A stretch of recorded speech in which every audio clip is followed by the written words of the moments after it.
Hello friends, good afternoon and welcome to Reset Live Lectures. Dear friends, today in quantum chemistry we will be continuing with the previous lecture on quantum chemistry where we were discussing history of atom. In today's lecture we will be continuing with it and talk about classical to computational quantum chemistry. To discuss this topic we have with us our subject expert Dr. Amita Dua. Dr. Dua is assistant professor in Department of Chemistry in Dayal Singh College, University of Delhi. Without further ado, I would like to welcome ma'am to our studios and request her to start the lecture. Welcome ma'am. Hello. Hello to all my viewers. Today I'll continue with my last lecture, that is history of atom.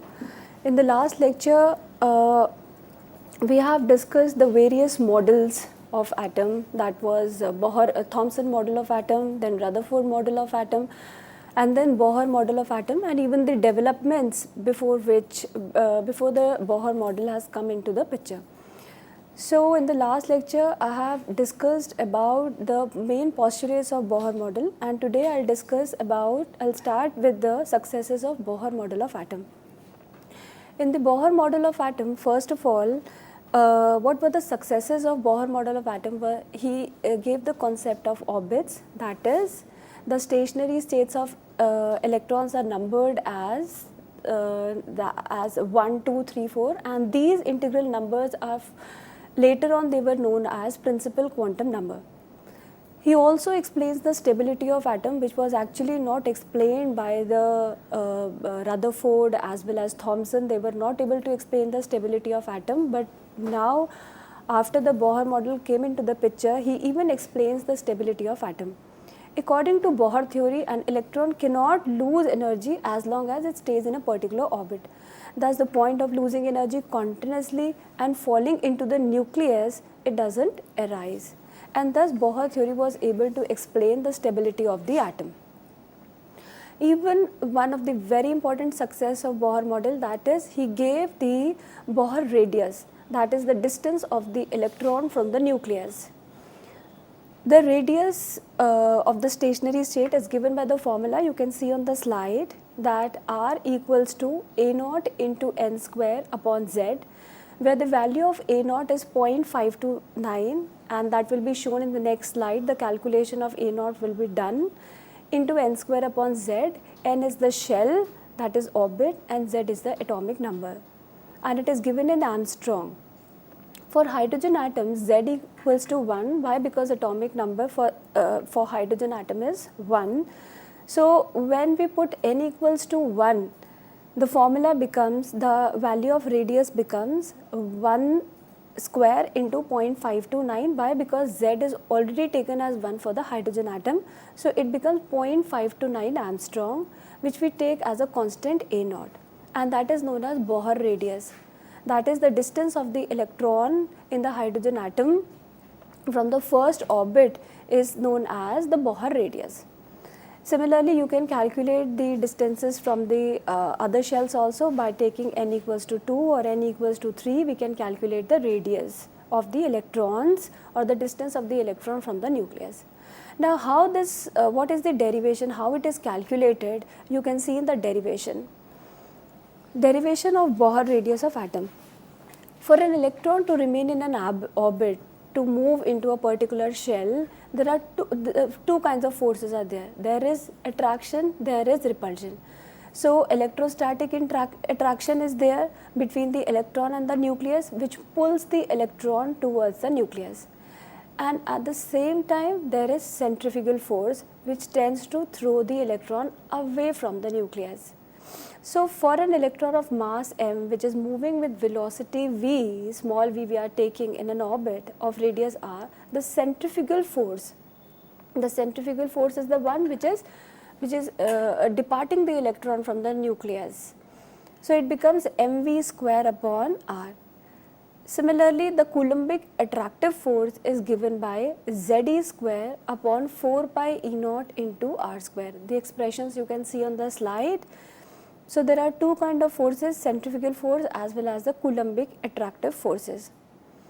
So for the electron to move into the orbit, both the forces should balance each other. So we put the two equations equal to each other, that is mv square upon r equals to ZE square upon 4 pi E naught into R square.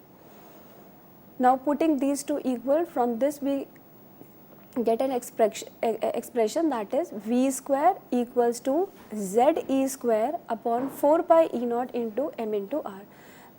This expression I have marked as 1, equation number 1. So from this, by putting the two expressions together, I have calculated the value of V square. Next, for an electron, Bohr also said that for an electron, only those orbits are permitted in which the angular momentum of an electron is an integral multiple of h upon 4 pi. It was one of the Bohr's postulate which was discussed in the last lecture, and thus the only permissible values of angular momentum are given by mvr equals to nh upon 2 pi. Now from this expression we can calculate the value of V. So V becomes, on rearranging, we get nh upon 2 pi into m into r. So this is the expression you can see. Now taking the square, it becomes V square n square h square 4 pi square m square into r square. Now this I have marked it as equation number 2. Now I am putting the equation 1 and 2 equal to each other, that is the two expressions of V square.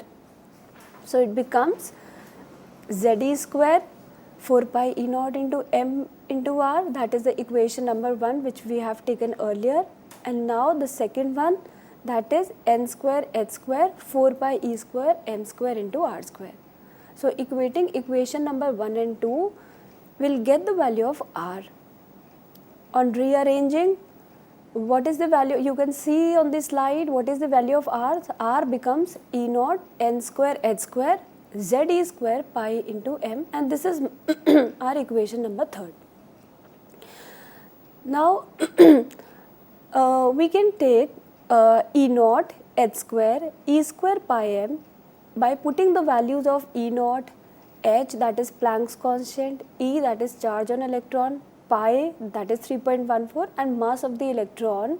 When we put all these values, we will get a number that is 0.529 Armstrong, and this we are taking as a constant, that is A naught.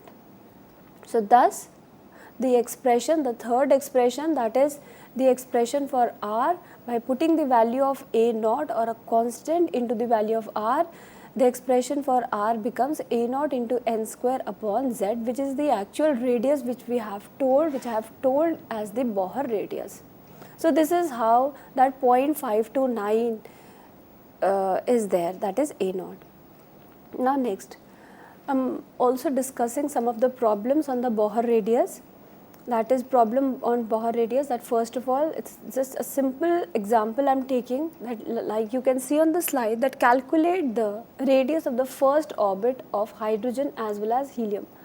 I have already told that Bohr not only work on hydrogen atom but also on other single electron atoms like He plus, Li2 plus. So that's why I have taken He plus also in the numerical. So the formula of the radius is 0.529 n square upon z. For hydrogen atom, z is 1, and because we have to calculate the first orbit, so n is also becoming 1. Answer comes out to be 0.529 Armstrong. Similarly, for helium ion, z is 2, so the first orbit, that is R1, becomes 0.529 into 1 square upon 2. Why? Because we are taking z equals to 2 for the helium atom. So this is the answer, 0.2645 Armstrong. Now the next success of Bohr. He also calculated the Bohr energy of electron in an orbit. I am showing the different expressions of the energies which are reported. Now the energy of the electron, the simple formula which is given, which was derived, was En minus 2 pi square m e to the power of 4 z square k square n square h square. This is also discussed in the next slide. I'll also discuss the derivation of this energy value. Now if we put the values of the various constants, the different expressions which arises are given here. Substituting the value of m, that is mass of electron, E is the charge on electron, h is the Planck's constant and k is the electrostatic force, we get the expression of energy as minus 1312 upon n square into z square, again where n is the, that is the shell, and z is the atomic number. So it is in kilojoule per mole. If I multiply with 1000, it will become joule per mole. You can see in the slide, it will become minus 1312 into 10 to the power of 3 upon n square into z square. Again, if I multiply it with 1000, so answer will come into decimals. It will become 1.312 into 10 to the power of 6. There is also expression in the form of Rydberg constant, that is the energy, the formula of the energy becomes minus RH z square upon n square. It is given in, the earlier it was given in per mole, now Rydberg it's in joule per atom. Putting the value of Rydberg constant, that is RH, it is minus 2.18 into 10 to the power of minus 18. So it becomes joule, it is in joule per atom. Another expression of energy is given in electron volt per atom.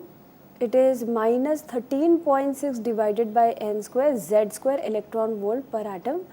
And if you want to convert it into joule, then 1 electron volt equals to 1.6022 into 10 to the power of minus 19 joule. So these are the various expressions of the energy which was calculated by Bohr. Now in all the expressions we have seen that there is a negative sign. So negative sign shows that the energy of electron is actually the electron which is revolving in the atom, it is very less. Whether it is present in the lower energy level or it is at the higher energy level, that is it is less than 0, every time it is less than 0. Now we will discuss something about the energies of the electron. For the hydrogen atom, the value of the various energies levels, suppose we will calculate the energy of electron in the different energy levels. Suppose we have taken the first energy level and I am taking the hydrogen atom case. So it becomes minus 2.18 10 to the power of minus 18 for the first energy level. Similarly, if I take it for the second energy level, so I will divide it by 4 because it is 2 square, n square. So it becomes minus 0.545 10 to the power of minus 18 joule. And if I take infinity, that is when the electron goes far away from the nucleus, then it is becoming 0. So every time if I calculate the value of energy for 1, 2, 3, 4, 5, whatever, every time it is coming out to be negative. And everyone knows that more the number in negative terms, lesser the value is. So this shows that the lowest value is for the electron which is in the first energy level. That is when the electron is present in n equals to 1. As it goes away from the nucleus, that is in the second, third, fourth, it is going away from the attraction of the nucleus, it is becoming more and more free and the electron, the energy of the electron is increasing. And when it goes to infinity, it becomes 0. That is 0, that is the highest number for the electron. Because earlier the electrons has got the lesser values, that is it was in negative values, now it has got the value that is of 0 which is very high. So it is becoming free. So the first energy level, that is when n equals to 1, the electron has got the lowest energy, and as we move away from the nucleus, the energy of the electron slowly it increases, and when n equals to infinity, the energy of the electron at infinity, it becomes 0, that is the highest energy, and there is no force of attraction. At that time the electron is not bound, there is no force of attraction on the electron by the nucleus, and the electron is considered to be as free electron. Now we can see the derivation of Bohr energy of electron in an orbit, how that expression of En comes. The atom will radiate energy only when the electron jumps from one orbit to another.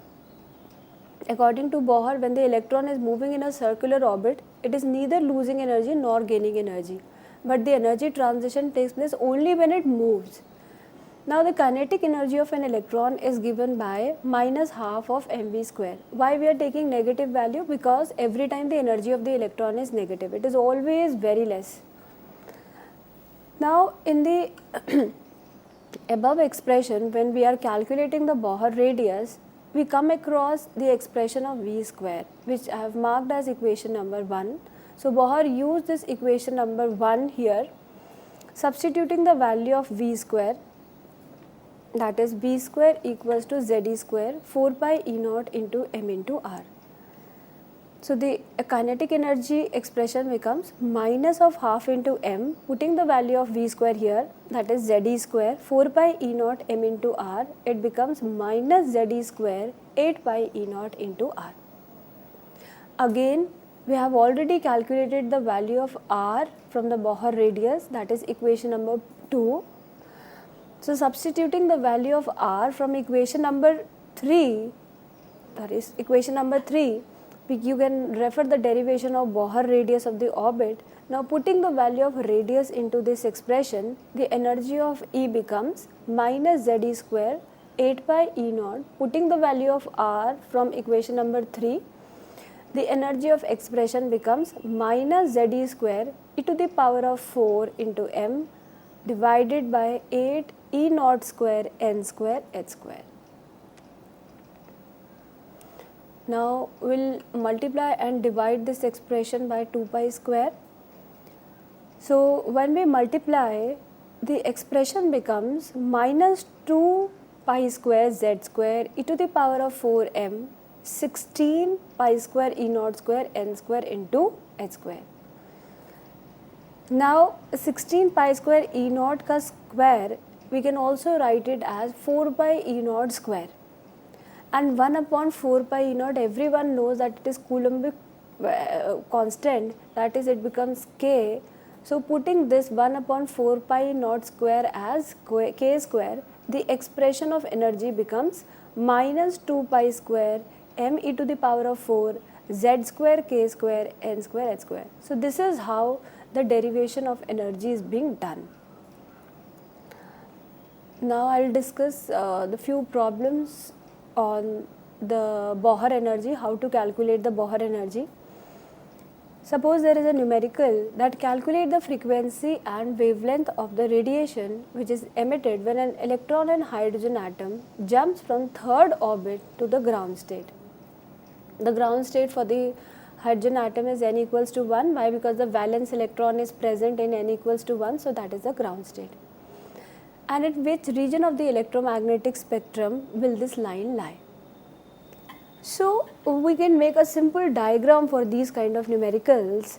Bohr always take that whenever the level from which the electron jumps, that would be taken as the initial, and where the electron goes, that would be taken as the final one. So here the electron is going from third energy level to first energy level, that is electron is jumping down. So initial, because initially it was present in third energy level, so Ni, I is the initial, I am taking 3, and it is coming to final, that is 1, that is ground state. So for the hydrogen atom, since Z equals to 1, so delta E is always final minus initial. So what is the final value? That is to which the electron is coming. So it is 1, that is E1 minus E3, using the expressions of Bohr energy, that is minus 1.312 10 to the power of 6. I am using one of the expression out of all those which I have shown. So taking 1 square and 3 square instead of n square. So it becomes minus 1.312 10 to the power of 6. I am taking minus 1.312 10 to the power of 6 common. So it becomes 1 minus 1 by 9. So delta E equals to, so this is the energy value which has been calculated per mole. Now the negative sign, whenever the negative sign in front of E shows that the value is less or more, but the negative sign or the positive sign in front of delta E shows that there is loss or gain of energy. So in front of, because I have got the value delta E equals to minus 11.66 10 to the power of 5, so the negative sign here shows that there is loss, this much of loss of energy when the electron jumps from higher energy level to lower energy level, that it emits out energy in the form of light or this thing. So here the negative sign shows that energy is emitted out of the system. So before for more calculations, we need not have to take this negative sign, because this negative sign does shows that whether the reaction or whether the process is exothermic or endothermic, and this shows that the process is exothermic in nature. Now I am taking for electron, because the earlier the value 11.66 was for per mole. So if I divided it by 1 mole, that is 6.023 10 to the power of 23, it will simply becomes, that is joule. So delta E becomes 1.93 10 to the power of minus 18 joule. Now delta E equals to, because we have to calculate the frequency and wavelength, so for that delta E from the Planck's theory, we know that delta E equals to h into nu. So frequency becomes delta E upon h. So I have divided delta E divided by the Planck's constant, which is in, I am taking it into joule second, and energy was in joules. So frequency comes out to be 2.9 10 to the power of 15 second inverse. Similarly, if I want to calculate the wavelength, C equals to nu into lambda. So lambda becomes C upon nu. So putting the value of C, that is velocity of light, 3 into 10 to the power of 8 meter per second, and the frequency which we have calculated in the first step, that is 2.9 10 to the power of 15 second inverse. So our value comes out to be 1.023 10 to the power of minus 7 meters. So this is how the Bohr calculated the values of frequency and wavelength from the energy changes. The same numerical can also be calculated by the Rydberg formula, which I have discussed in the last lecture. The Rydberg formula was given for the hydrogen spectra, that is V bar equals to RH 1 upon N1 ka square minus 1 upon N2 square into Z square. Similarly, now again, the higher energy level, according to Rydberg, the higher energy level was taken as N2 and the lower energy level is taken as N1. The only difference between the Bohr and Rydberg was that Bohr takes the formulas as initial and final, but Rydberg is taking as N1 and N2. The N for Rydberg, higher level is N2 and the lower one is N1. So V bar equals to RH. Now for hydrogen atom, the same numerical is done by this different method. So for hydrogen atom Z equals to 1, Rydberg constant is 109677 centimeter inverse. N1 is the lower energy level, that is 1. N2 is the higher energy level, that is 3.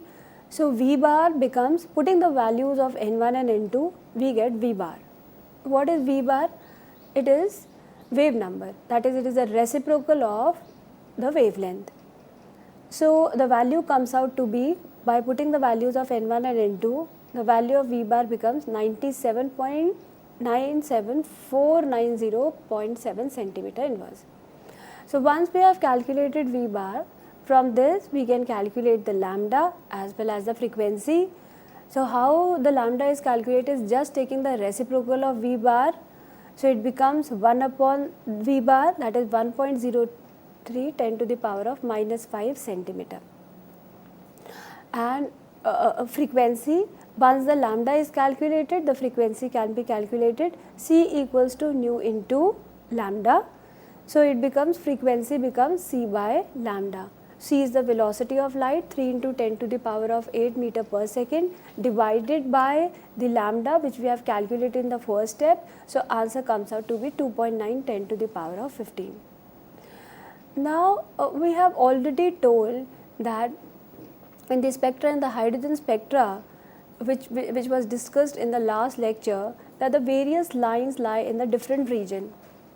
Because the electrons are jumping from third energy level to first energy level, so this line will lie in the Lyman series, that is the UV region of the electromagnetic spectrum. We can also discuss another question on the energy.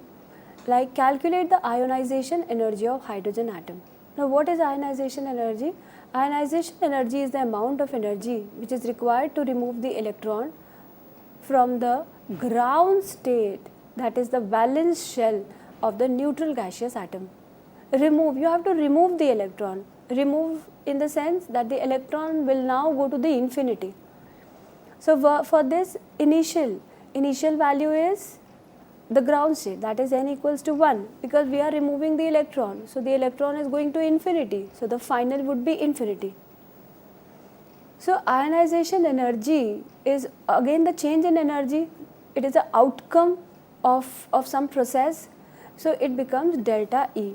Now the final is E infinity minus E1. Again using the Bohr formula, it becomes for E infinity, it becomes minus 1.312 10 to the power of 6 divided by infinity ka square minus 1.312 10 to the power of square upon 1 square. Anything divided by infinity would become 0. So the final answer comes out to be plus 1.312 10 to the power of 6. So here delta E comes out to be a positive value. So the positive value shows that whenever delta E is positive or negative, it shows whether a process is exothermic or endothermic, and similarly here delta E comes out to be positive, which shows that ionization energy is an endothermic process. That energy is supplied to remove the electron, that we are putting some force to remove that electron from the attraction of the nucleus. So that is why again it is an endothermic process. So the positive value shows that the energy is absorbed by the system, and the energy present in the ground state, we have already discussed that the energy, if we calculate the energy for n equals to 1, we can see that the energy comes out to be minus 1.3 10 to the power of 6 joule per mole. In other words, that the electron is revolving in the ground state with slowly with the energy 1.312. And the same amount of energy has to be applied to remove that electron. So if an electron is moving with an energy of minus 5, so we have to apply the energy of plus 5 to remove that electron. So more the strength, more the energy has to be applied. So but the energy required to remove an electron, it becomes plus 3. Why? Because this is the energy supplied, so it is an endothermic process. So the energy required to remove an electron from a particular energy level is always equal in magnitude with the energy with which it is revolving in that particular energy level. Now, the next success of Bohr model was that he also calculated the Bohr velocity of electron in an orbit. The velocity of electron in the stationary state is given by the expression Vn equals to V naught into Z by n. Now again, what is V naught? V naught is 2.18 10 to the power of 8 centimeter per second. It is the velocity of the electron in the first orbit of the hydrogen atom. Similarly, in the energy we have taken E naught, that was the Bohr radius. The energy that was the distance of the electron when it is present in the first energy level. And similarly, here we are taking V naught. So we can also take the derivation of Bohr velocity. We know that mvr equals to nh upon 2 pi. So from this we can calculate V, nh, 2 pi m into r, putting the expression of r. So r becomes, V is this, putting the value of r from equation number 3. So the value of V becomes this thing, but just by putting the value of r, multiply and divide by 2 pi, the value of expression of V becomes this. So just by putting 1 upon 4 pi E naught equals to k, we can get the value of V. Except n and z, all of them are constants. So putting the value of constants, the V becomes 2.18 10 to the power of 8 into Z by n, and we are taking 2.18 into 10 to the power of 8 equals to V naught, so which is taken as the Bohr velocity. Thank you.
So now we'll discuss the problems based on Bohr velocity. Like you can see on the screen that calculate the velocity of the electron in the first orbit of hydrogen atom. So according to Bohr theory, the velocity of electron in an orbit is given by mvr equals to nh upon 2 pi. So from this we can calculate the value of v. V becomes nh 2 pi m into r. Now n equals to 1 because we are calculating for the first orbit, so it becomes n equals to 1. H is the Planck's constant. M is the mass of electron, 9.11 10 to the power of minus 31 kgs. R1 is the radius of the first orbit. So just by putting the values of that is n equals to 1, it becomes 0.529 Armstrong, which will convert it into meters because we have to calculate the velocity later on. So we just by putting all these values, that is the value of 1, the value of n, h, 2 pi and m and r, the value of velocity becomes 2.18 10 to the power of 6 meter per second, which is actually the v naught which we have told earlier.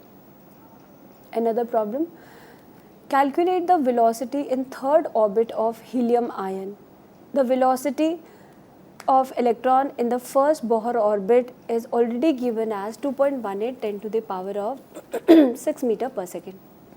Now for the helium ion, for helium z equals to 2. Now we have to calculate for n equals to 3 because it is third orbit. So when n equals to 3, putting the value n equals to 3 and v naught equals to 2.18 10 to the power of 6, v equals to, now what is the formula v? V is v equals to v naught into z by n. Simply for helium atom z equals to 2 and we are taking third orbit, that is n equals to 3, and putting the value of v naught, v becomes 1.4 10 to the power of 6 meter per second. Now, so Bohr not only calculated the various things, but finally he also explains the quantitative explanation of the line spectra of that, because this is the actual experimental fact which has to be explained, which was not explained by Rutherford. So now the Bohr comes and explains. One, he has given all his formulas. He explains, he gave the quantitative explanation of the line spectra. In the quantitative explanation, we'll discuss about, because Rydberg has given one formula, that is V bar. So here Bohr will show how Bohr has derived that formula, that is the quantitative part. So using his expressions of Bohr energy of electron in an orbit, the Bohr derives the formula of wave number of spectral lines appearing in the hydrogen spectra. The frequencies of and also the formula comes in good agreement with that. He was able to derive that formula, and the frequencies of the spectral lines which were calculated by Bohr was in good agreement with the experimental values. So Bohr theory was a remarkable success in explaining the line spectra of hydrogen atom and hydrogen-like atoms. Now we'll show how Bohr has derived this formula. So suppose Bohr always take two levels, that is initial as well as the final. The initial where the electron starts and the final where the electron jumps. So we are taking arbitrary values, that Ni is the initial orbit and Nf is the final orbit wherein the electron jumps.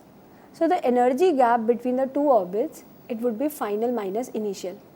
If we use one of the expression of Bohr, that is minus of RH upon n square, and we are taking Z equals to 1, why? Because we are taking for hydrogen atom, so we are just taking Z equals to 1. So it becomes minus RH upon Nf ka square. Similarly, subtracting minus RH upon Ni ka square. We are taking RH as common, so it becomes 1 upon Ni ka square minus 1 upon Nf square. Putting the value of Rydberg constant, that is RH equals to 2.18 10 to the power of minus 18. So it becomes, by putting the value of RH, delta E becomes 2.18 10 to the power of minus 18, 1 upon Ni ka square minus 1 upon Nf ka square.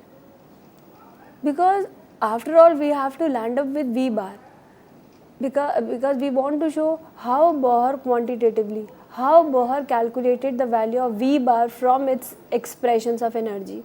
So we are converting, we are landing onto V bar, because we started it with delta E. Now delta E equals to h into nu from Planck's theory.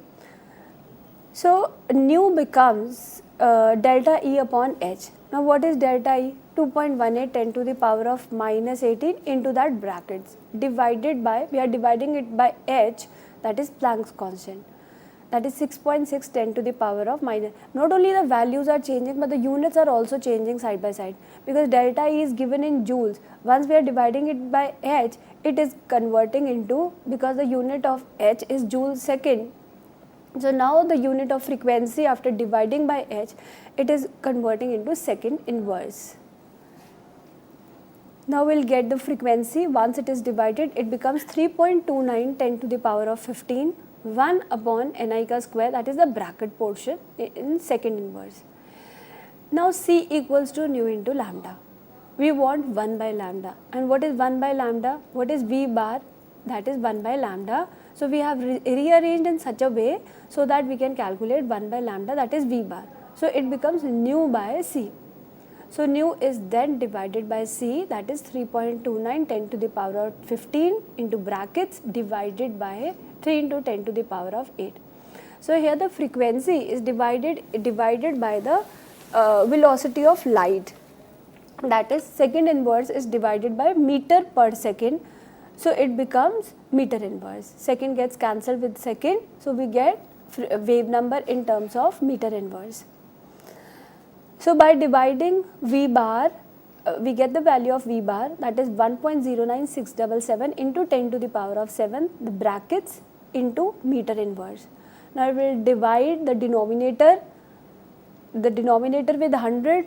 By this, meter inverse gets converted into centimeter inverse, and we will get V bar equals to 109,677 1 upon ni ka square 1 upon nf ka square centimeter inverse. So this was the actual formula. This was the formula which was discussed, and it was given by Rydberg in the last lecture when the hydrogen spectra, the line spectra of the hydrogen was discussed. So Bohr was able to explain, he was able to derive the same formula, the experimental formula, by his own values, and this shows that the formula which were derived by the Bohr are very well in agreement with the experimental values. Now there are two cases. We can discuss the two cases, that is absorption spectra as well as the emission spectra. Now when an electron jumps from the lower energy level to the higher energy level, I am just explaining the differences for try to explain that what is delta E, that when the energy is absorbed and when the energy is emitted out. So first of all, there is absorption spectra. So when an electron jumps from lower energy level to higher energy level, so the lower energy level is taken as Ni, that is the initial, and the higher energy level where the electron goes is final. So when it goes from lower energy level to higher energy level, so in that case the value of final Nf is greater than the initial one, because the electron is going to the higher energy level. So if we put this into the formula of delta E, now what is delta E? Delta E equals to RH 1 upon Ni ka square 1 minus 1 upon Nf ka square. So in the denominator, if I put Nf, a number which is greater, Nf is greater than the bracket, the value of bracket, that would be positive. Why? Because Nf is greater than Ni. So if the bracket is positive, then delta E ultimately it would be a positive value, and this shows that energy is absorbed during this process. So whenever electron jumps from lower energy level to higher energy level, in this case the energy is absorbed by the system, and electron took that energy and jumps to and goes to some higher energy level. Similarly, so this takes place in the absorption spectra. So in the absorption spectra, energy is absorbed. Similarly, if we take emission spectra, we can see in the slide that if the electron goes from higher energy level to lower energy level, the higher energy level that is Ni, and the lower energy level would be Nf. In this case, the value of Nf is smaller. Why? Because it is going down, so the value of Nf is lesser than Ni. So if we put these values in the bracket of the expression of delta E, then the bracket would become a negative quantity. Why? Because again the value of Nf is smaller. So now because it is negative, if the bracket is negative, then delta E would be negative, and if delta E would be negative, and this shows that the energy is given out of the system. So whenever electron comes from higher energy level to lower energy level, the energy is emitted out of the system, and that is the emission spectra. He not only explains the formula which was given by Rydberg, which was discussed in the line spectra of hydrogen atom, that is V bar, but he also gave the qualitative aspect. The qualitative aspect that why there are so many lines, although there is only one electron in the hydrogen atom, instead of that there are so many lines in the hydrogen spectra, why this happens. So this was also explained by the Bohr model of atom. So Bohr also accounts for the existence of large number of lines in the atomic spectra of hydrogen atom, although hydrogen atom contains only one electron.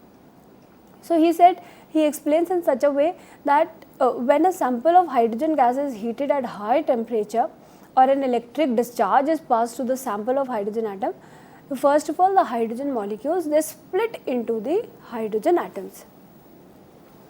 Since a sample of hydrogen atom, he explains in such a way that he said, because this sample of hydrogen atom, hydrogen doesn't, although one hydrogen atom contains only one electron, but when the spectra is taken, a single atom is never ever taken, always a sample of hydrogen is taken. And then at that moment, when the energy is supplied or when it is heated, so many electrons at the same time, they are going to the high energy level, and so many of them are coming down at the same time. So large number of lines are seen. So since in a sample of hydrogen, there are large number of atoms, each containing one electron. Although hydrogen, every atom contains one electron, but the electron in different atoms absorb different amounts of energy, and they are excited to different higher energy level. And then from the excited state, when they come back, large number of different types of downward transitions takes place simultaneously in a sample of hydrogen, and thus there are large number of lines. This is how Bohr explains the hydrogen spectra. Now here we have discussed the successes of the Bohr model. Now I will discuss some of the limitations of Bohr model, because after the Bohr model ultimately we will go to the quantum mechanical model of atom. So obviously there must be some limitations in the Bohr model of atom. So what were the limitations of Bohr model of atom? First of all, he was not able to explain the spectra of multi-electron atom. Although he was able to explain the spectra of hydrogen atom to some extent, but he was not able to explain the spectra of multi-electron atom, not even for helium atom, which contains only 2 electrons. Next, he was not able to explain the 3-dimensional model of atom. Bohr is a 1-dimensional model, that is flat model of atom, because a circle can be defined by specifying only one, because he has taken only the radius, not the angular part. He has never ever considered the angular part, whereas the atom in reality is 3-dimensional. Yes, he was able to explain the some of the lines, that why there are so many lines in the hydrogen spectra, but he was not able to explain the finer lines of the hydrogen spectra. That there is an instrument, that is spectroscope, where we can see the spectra. So when the spectroscope, when it is seen under there is a coarse button and there is a fine button. So when the finer button, when it was taken into the finer version, that spectra is seen in the finer version, there are so many lines, there was splitting of those lines, further there is splitting of lines, so he was not able to explain the further splitting of the finer lines. So when spectroscopic techniques with better resolving parts were used, each line in the hydrogen spectra was split into the number of closely spaced lines, and that is doublet or triplet. That is, one line is further splitted into two lines. Sometimes one line is splitted further into three lines, that is doublet and triplet. So he was not able to explain that finer part, and the fine structure of the spectra was not explained. After the fine spectra, if the source from which the spectra is being taken, if that is taken in a magnetic field or an electric field, then there is further splitting of those finer lines, and he was not able to explain that further division of lines. And when there is division of lines, that is splitting of lines in the presence of magnetic field, it was known as Zeeman effect, and when it is in the electric field, then it was known as Stark effect. So he was not able to explain the Zeeman effect as well as the Stark effect. Also, he was not able to explain the ability of atoms, that is, he was not able to explain anything. He doesn't give anything about the chemical bonding or the shape of the molecules or something like thermodynamics or kinetics. It was not at all discussed by Bohr model of atom. Next. So next is Sommerfeld theory or the Bohr-Sommerfeld theory. It was given by the Sommerfeld theory was given by Arnold Sommerfeld in 1915-1916, and it was an extension to the Bohr theory. Now Bohr was able to calculate the calculated values of the values of radius as well as energy and the velocity values. They are very good, and they are very good in experimental values, well matched with the experimental values. But Bohr model was not, the major problem was that he was not able to explain the spectra completely. So the main focus of Sommerfeld to explain the spectra, the first thing was spectra. But Bohr model was not able to explain the spectral lines and further splitting of these finer spectral lines in the presence of electric field as well as magnetic field. So that was a major focus of Sommerfeld, and the explanation of several lines originating in the hydrogen spectrum was given by Arnold Sommerfeld, who extended the Bohr model of atom. So he gave the concept of elliptical orbits. Instead of, like Bohr gave the concept of circular orbits, instead of that Sommerfeld said that the orbits are not circular in shape, instead of that they are elliptical in shape. And according to Sommerfeld, the stationary orbits around the nucleus in an atom are not circular but elliptical in shape, and they are because of the influence of the centrally located nucleus. That is all because of the nucleus it is happening. Now always to explain an elliptical orbit, to explain a circular orbit, to explain a circle, we need only one number, that is n.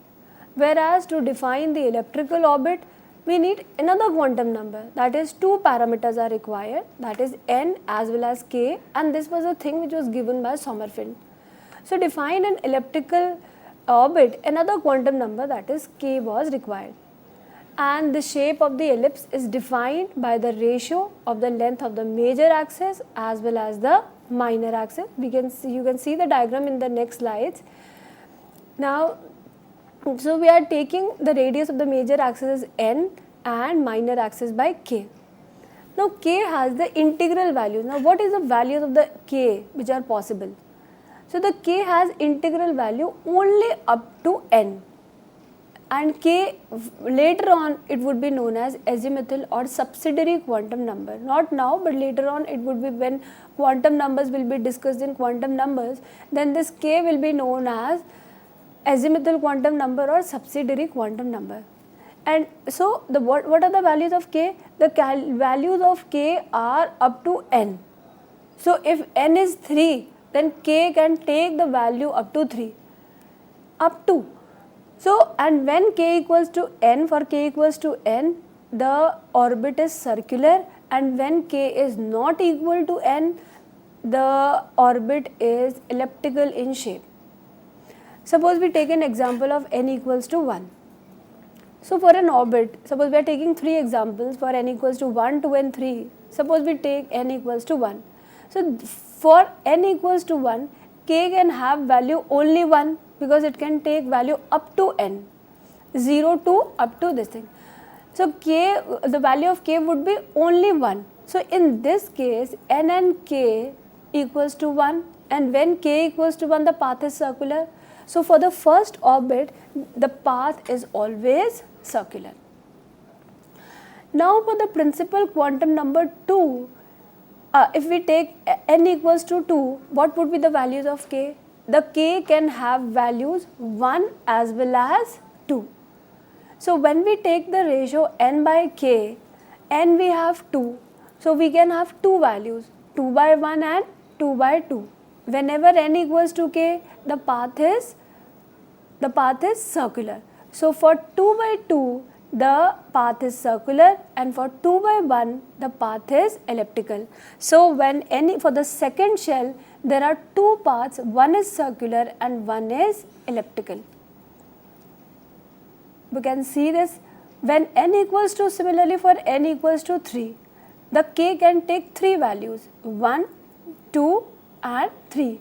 So we have 3 ratios, minor to major to minor axis. So it would be 3 by 3, 3 by 2 and 3 by 1. For 3 by 3,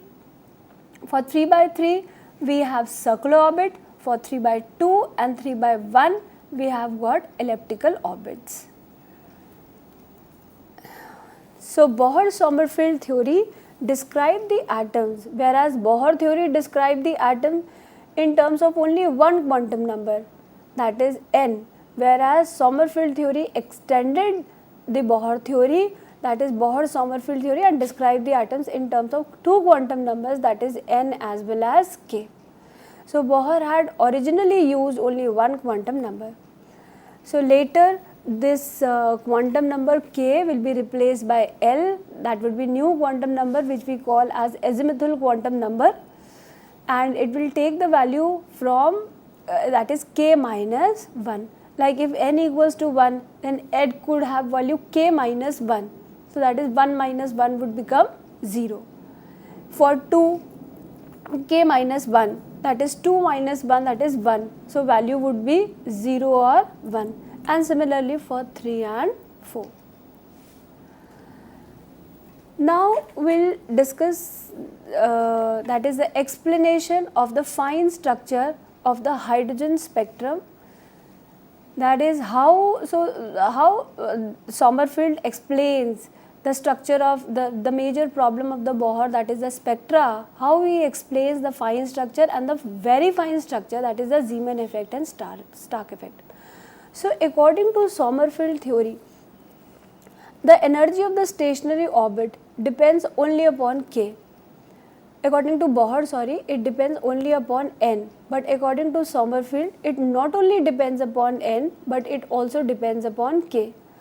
So when a transition occurs, whenever the electron jumps from lower to higher or from higher to lower, it would be different from what proposed by Bohr, as there may be more than one values of k, because there are so many values of k, so obviously there would be more number of transitions, and that is why there is further splitting of the lines. So the first splitting of lines is because of the k, that is for a shell there are different subshells. This word will be discussed later on when we will discuss the quantum mechanics, that how the word subshell or how the word orbital will come into the picture. Whereas the origin is already done, the foundation is already laid in the Sommerfeld theory, that there is something like splitting, there is something like splitting of the shells which is already discussed. Proposed by Bohr, as there may be more than one value of k, and in this way Sommerfeld was able to explain the reason behind the fine spectral lines. Further, the Zeeman and Stark effect was also explained by Bohr, and the Zeeman and Stark effect was experienced under the strong external magnetic and electric field, in which there is further splitting of the fine spectral lines into the very fine. The elliptical orbits can also take up the certain orientations in the presence of strong external magnetic electric field rather than precessing freely. And each of these orientations are associated with the third quantum number m, which we will discuss in quantum mechanics. So, in these two lectures we have explained the history of atom, that is how the atoms comes into the picture, that how Thomson model, Rutherford model, what were the developments before the Bohr model of atom, how Bohr model come into the picture. These all are discussed, and in the next lecture we will discuss about how the what is classical mechanics and what is the difference between classical mechanics and quantum mechanics. Dear friends, on that note, we would like to thank Dr. Dua for coming to our show and delivering this wonderful lecture. And thank you, dear friends, for watching our lecture. Stay tuned and keep watching. Thank you.